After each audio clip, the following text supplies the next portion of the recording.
Great to have you guys out here today, that's for sure. First day of camp, obviously, an exciting 2017 season.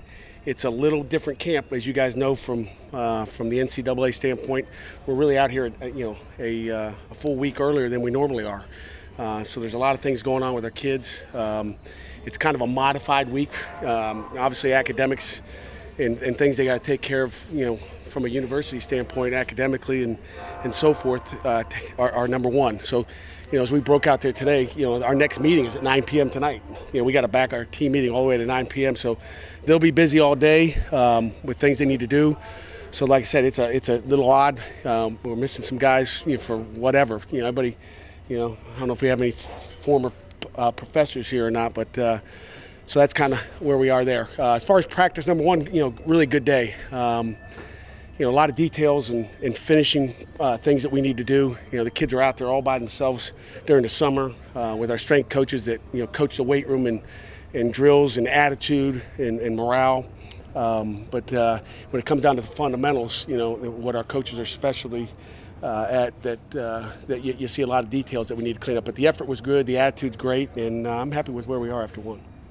With that, I'll open it up for questions. Had any update on Paris Ford? Not at this point. Obviously in constant contact with him. He's doing, well. He's doing better than expected at this point, and we'll just wait for some decisions to be made. Are you still as hopeful as you were previously? I am, and so is he. Pat, didn't see Jordan Whitehead out here today. Yeah. What's his status? His status is, status quo. He's got some things he's taking care of, from a university standpoint, and he'll be in and out basically this week and the next. What was your message? Maybe the next. What was your message? I'm not going to talk. It's personal. You want me to, talk about personal stuff? It's all personal stuff, guys. First thing, this will be a disciplined program. Okay, we're going to, go by details. Inside too. I'm a coach's kid. Growing up, man, if I was 1 minute late, okay, I ain't going out for the next month. And that's just the way it is. And we're going to be disciplined.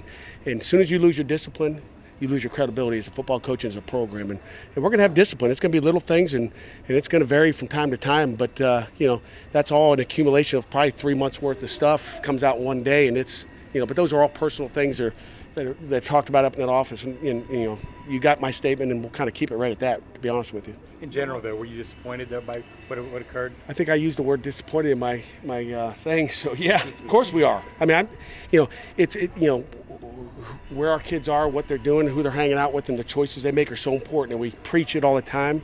And and it's just like just like at home with my 4 kids. If there's something I'm not happy with, I'm disappointed there, and I get disappointed here. Just except I got 105 of them here. I got a lot of children, and there's going to be issues at times, guys. It's and you guys don't hear about them all. There's other ones. You don't see guys out here pushing the plate for whatever they did. There's discipline. That's what we do. We discipline. We're going to be a disciplined program, and that's why we'll be it in the fourth quarters too. You used the word credibility. Make sure you have credibility as a program. Yeah. You want to maintain that. Is that it's sort of a chicken and the egg thing? But if you lose, you have the appearance of losing discipline with the players. Is that why you have to be as heavy on them when you do have to discipline them to maintain that? Yeah, I think that appearance, that credibility. I think it's just being consistent. I think you got to be consistent with what you're doing, and surely we don't want to do what we need to do on some of those things. I'd like to see everybody play, but you know what? If that happens, what's going to happen now?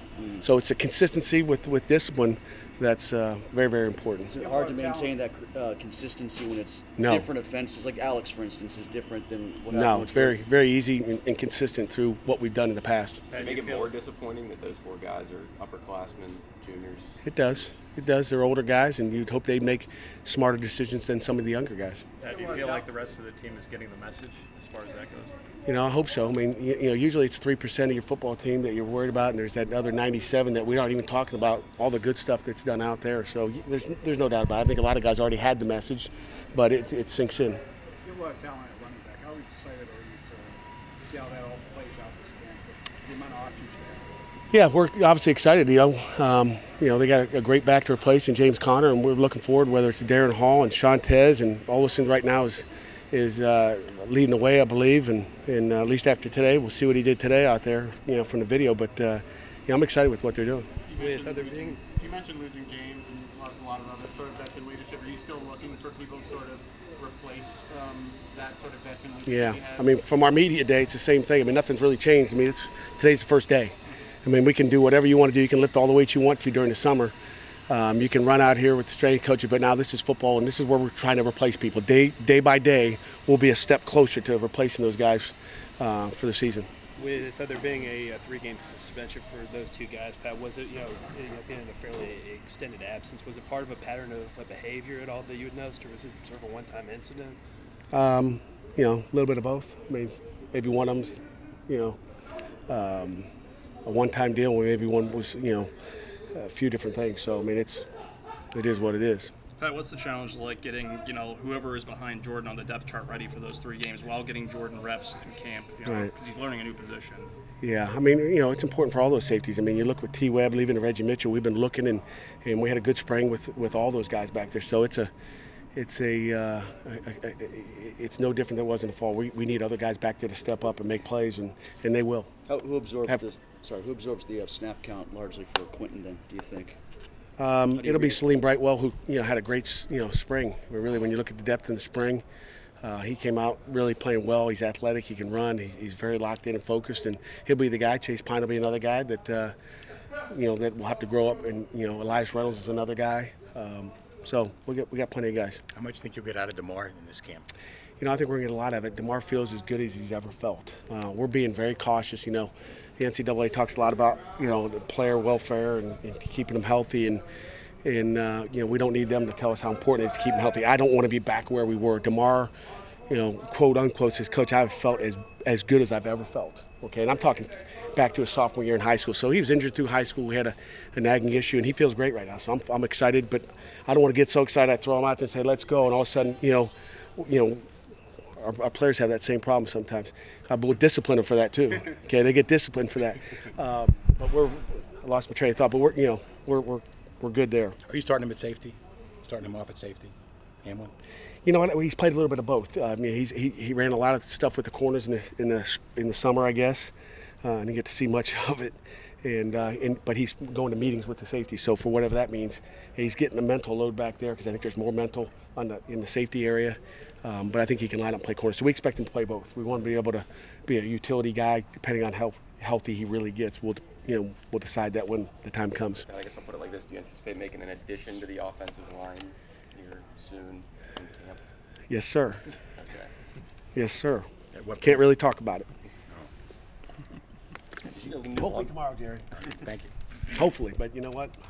I'm down here, and like I said, there's a lot of things going. It's a busy time of the year. Everything's sped up here, with our kids going to classes and all. I mean, writing papers, and Avante's up till midnight worrying about a poetry class. I mean, there's all. Believe me, guys, with the issues that we're dealing with right now, it's not just football. It's university related, which is great. But we're a week early, and that's why it's like spring ball. We're practicing in the morning. We have the afternoons off. It's a little different. With leadership, is Avante one of those guys on defense in particular after you lost Jeremiah, to step up and be that guy who? Yes. I mean, Avante was a great leader in the spring. He's continued to be a leader so far. We voted for our leadership council last night in a team meeting, so I haven't got the tally yet. I should have had you guys tallied up. You got a lot of people out here. You guys could have got that thing done like that. But so we'll see who after the summer.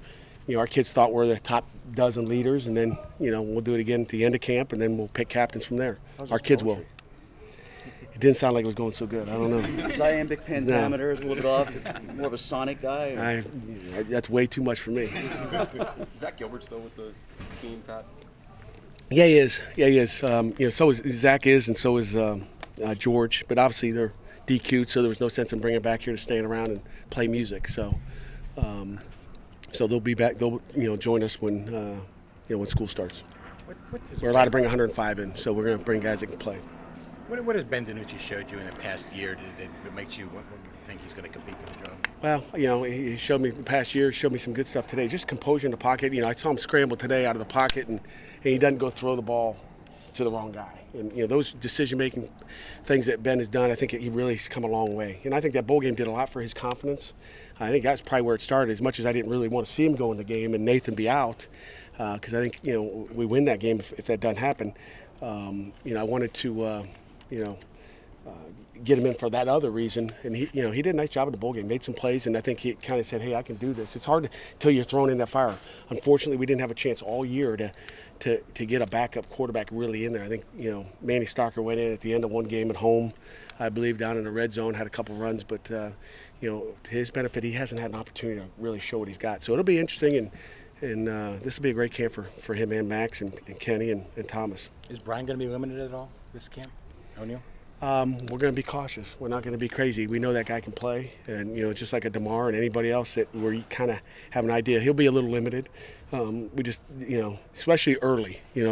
If you saw some of the craziness that happens out there, I mean, these guys, some of them can't control themselves. And you throw a crazy guy when it's a what we call whiz tempo, where there's no it's not supposed to be bull rushing, and some guy bull rushes, and you get till the pads go on, we're going to be cautious for sure.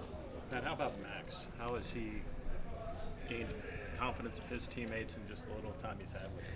Yeah, I mean, I think every day, you watch him walk down the hallways, when we have our press day, media day, I'll give you some more stuff, but I think he's gotten so much stronger, number one, since he's been here. I mean, I think when he first came here, if we showed a before and after picture of what he looked like, Coach Andrews and the strength staff and the training staff has done an incredible job with just his body of getting him to be bigger and stronger. I think he's put on 14 pounds of muscle, I believe, and lost a little bit of baby fat. For an old guy, that's a lot, and usually you don't make that. Usually from your freshman to sophomore, you make those strides, but not from your senior to grad year.